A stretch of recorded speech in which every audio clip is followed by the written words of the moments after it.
അസ്സലാമലൈക്കും. ഇന്നത്തെ വീഡിയോയിലേക്ക് എല്ലാവർക്കും സ്വാഗതം. ഇന്നുണ്ടാക്കുന്നത് ബ്രൗൺ മട്ടൺ പ്ലവ്. അതെങ്ങനെ ഉണ്ടാക്കുന്നത് നമ്മൾ നോക്കാം. അതിന് വേണ്ടി ഞാൻ കുക്കറിൽ എണ്ണ എടുത്തിന്, പിന്നെ വലിയ ഏലത്തിരി, 2 ചത്രി ഫുൾ, 2 ഏലക്ക, സാജീരകം, കുരുമുളക്, കെത്ത, പിന്നെ 3 ഞാൻ ഉള്ളി എടുത്തിന്. ഉള്ളി ഇടണം. ഉള്ളി ഇട്ടേ പിന്നെ ഇതിൽ സാജീരകം ഇടണം 1 സ്പൂണ്. സാജീരകം ഇട്ടേ പിന്നെ ഇളക്കിയിട്ട് കൊടുത്തുകൊണ്ട് വേണം ബ്രൗൺ ആകുന്നത് വരെ. ബ്രൗൺ കളർക്ക് മട്ടൺ പ്ലവിലെ പിരിസ്താന്നില്ലേ അതുവരെ നമ്മൾ ഇളക്കിയിട്ട് കൊടുക്കണം, നല്ല ബ്രൗൺ ആകുന്നത് വരെ. അതായി പിന്നെ 1 കിലോ ഞാൻ മട്ടൺ എടുത്തിന്, മുള്ളില്ലാതെ മട്ടൺ ഇടുന്നത്. ഈ കളറായി പിന്നെ മട്ടൺ ഇടണം. മട്ടൺ ഇട്ട് നല്ല മിക്സാക്കിയിട്ട് കൊടുക്കണം. മട്ടനും ബ്രൗൺ എണ്ണ മുകളിലെ വെള്ളമെല്ലാം മാറിയിട്ട് ഇത് ഈ കളറാകുന്നില്ല. ഈ കളറാകുമ്പോൾ പിന്നെ ഇഞ്ചി വെളുത്തുള്ളി പേസ്റ്റ് ഇടണം 2 സ്പൂണ്. ഇത് കളറാകുമ്പോൾ മട്ടൻ്റെ ഇഞ്ചി വെളുത്തുള്ളി ഇട്ടേ പിന്നെ ഇല്ലേ ആവശ്യത്തിന് ഉപ്പിടണം. 250 ഗ്രാംസ് ദഹി ഇടണം.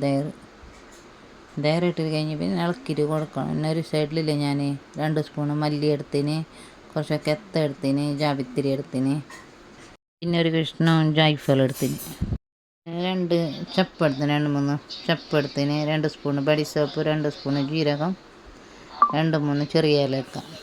അത്ര എടുത്തിട്ടില്ല. മിക്സിയിൽ നന്ന് പൊടിച്ചിട്ടെടുക്കാൻ പാടില്ല. ഇതിനെ വറുത്തിട്ടില്ലേ പൊടിച്ചിട്ടെടുക്കണം. പൊടിച്ചിട്ടെടുത്ത പിന്നെ ഇതേ ഇറച്ചിൻ്റെ മസാലക്ക് ഇടണം, ഇട്ടിട്ട് കൊടുക്കണം. പിന്നെ 2-3 ഞാൻ തക്കാളി എടുത്തിന്, അതിനെ തൊലി കളഞ്ഞിട്ട് റൗണ്ട് മുറിച്ചിട്ട് എടുത്തിന്. അതിന് ഇതേമാതിരി എരിവിനനുസരിച്ചിട്ട് മുളക് പൊടിയണം, ആവശ്യത്തിന് ഉപ്പിടണം, ഇട്ടിട്ട് ഇളക്കിയിട്ട് കൊടുക്കണം നല്ല. നോക്ക് ഇതേമാതിരി. പിന്നെ ഇറച്ചി വേവുന്നത് വരെ അതിനെ ഇട്ടിട്ട് കൊടുക്കണം. ഇതേമാതിരി എണ്ണെല്ലാം മുകളിലേക്ക് വന്നല്ല ഇതേമാതിരി. പിന്നെ ഞാൻ വേവുന്നതനുസരിച്ചിട്ട് വെള്ളം ഒഴിച്ചിട്ട് കൊടുക്കണം. ഇതേമാതിരി വെള്ളം ഒഴിച്ചിട്ട് കൊടുക്കണം, അരക്കുപ്പി.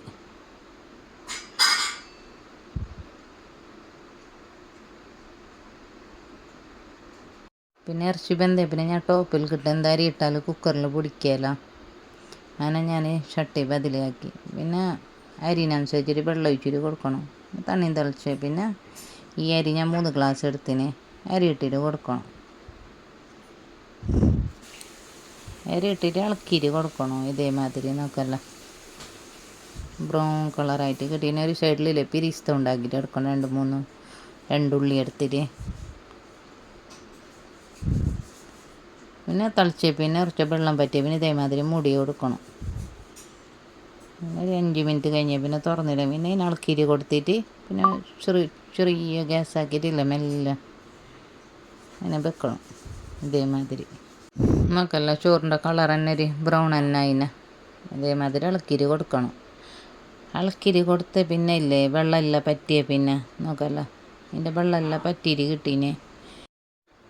പിന്നെ നോക്കാം ചോറ് ഇളക്കിയിട്ട് കൊടുത്ത് പിന്നെ ഇല്ലേ നെയ്യ് 2-3 സ്പൂൺ ഇട്ടിട്ട് കൊടുക്കണം. ഇതേമാതിരി ഒറിജിനൽ നെയ്യ് ലസ്ലി നെയ്യ് അതിനെ 2-3 സ്പൂൺ ഇട്ടിട്ട് കൊടുക്കണം മുകളിൽ. പിന്നെ പിരിസ്ത ഉണ്ടാക്കിയിട്ട് എടുത്തില്ല ഞാൻ 3 ഉള്ളിൻ്റെ അതിനെ ഇട്ടിട്ട് കൊടുക്കണം. പിന്നെ അതിൻ്റെ മുകളിലേക്ക് കൊത്തമ്പീർ പുതിന കുറച്ച് ഇട്ടിട്ട് കൊടുക്കണം. ഇതേമാതിരി പിന്നെ മൂടി വെക്കണം. അതിന് ഒരു 5-10 മിനിറ്റ് മൂടിയിട്ട് വെക്കണം. സ്ലോ മെല്ലെ നോക്കും അക്കണി പ്ലവ് റെഡിയായി. ഇതേമാതിരി ഉണ്ടാക്കി നിങ്ങൾ നോക്കി ബ്രൗൺ അക്കണി പ്ലവ്. പുതിയതായിട്ട് ആരും കാണുന്ന ലൈക്ക് ഷെയർ ആക്കാൻ മറക്കണ്ട. അസ്സലാമു അലൈക്കും. നല്ല ടേസ്റ്റ്.